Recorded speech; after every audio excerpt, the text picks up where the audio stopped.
To police just hours after the incident, and it wasn't until this week that he was formally charged with murder.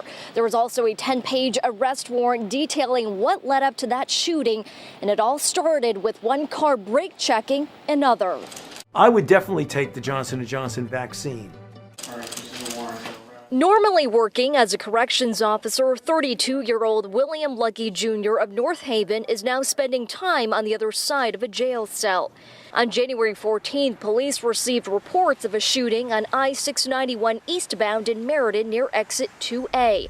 When officers arrived, they found 49-year-old Scott Cracky shot several times. He was later pronounced dead at Hartford Hospital.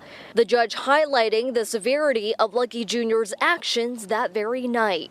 The court has reviewed the affidavit. I believe the circumstances certainly are serious. According to the lengthy arrest warrant, Cracky's fiancée, who was a passenger that night, stated Lucky Jr. cut in front of them.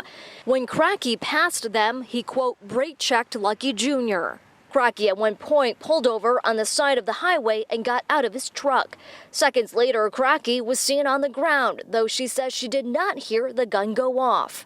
Attorney Michael Hillis, who has known Lucky Jr. for years, says his actions were in response to protecting his toddler who was in the car with him. Do you work out all the time? Yeah. If someone comes on you and you're afraid for your life, the law allows you to protect yourself. And by the way, I think it will come out that he had a baby in a car seat behind him.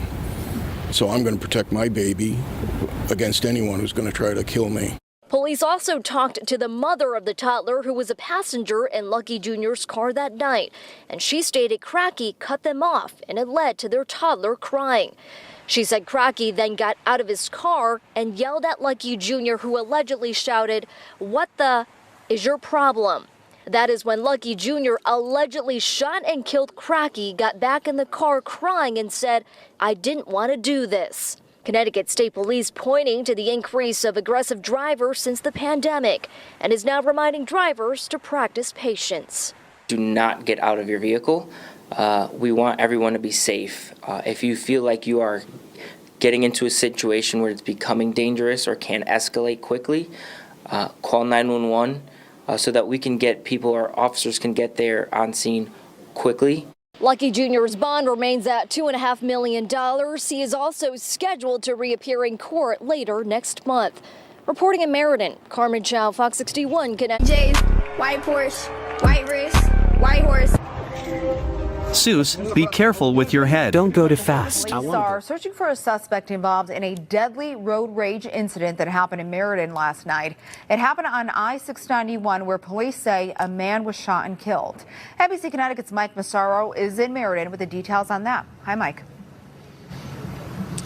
Hello, Amber. Yes, police say it happened just after 8 p.m. last night. Not too far from where we're standing right now. You can see the on-ramp right there to East 691 and 91. That's where police responded just at the exit 2 area for a disturbance they were called to on the highway. When they arrived, they found the victim.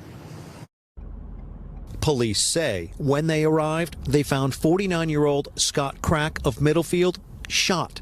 He was taken to a nearby hospital where he died. Very sad. I don't know what's going on with people, you know. It's like a jungle now on the highway or whatever, anywhere. The Department of Transportation says it was a 3-car crash. That also required the attention of local EMS and fire departments. Police described the situation as a road rage type incident. What's the point of it, really? You know, what did that person do that you took it so personally to have to do that? Detectives from the Central District Major Crime Squad were called to the scene.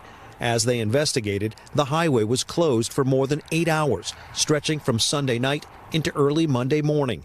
People in Meriden say they've seen other incidents of aggressive driving, but nothing like this, and can't understand why this would happen. Why even get aggravated? You know, just lay off the gas, let the guy go, and see you later. You know what I'm saying? We all get annoyed with people who do dumb things on the road from time to time, but it's not worth your life and limb to just try to pursue it any further. You have to let it go.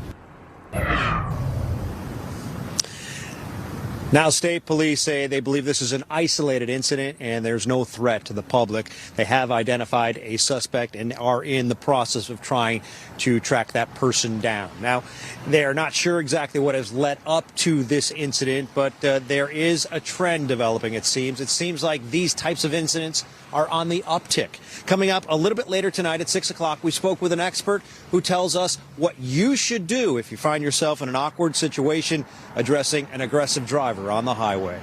For the time being, we're live in Meriden.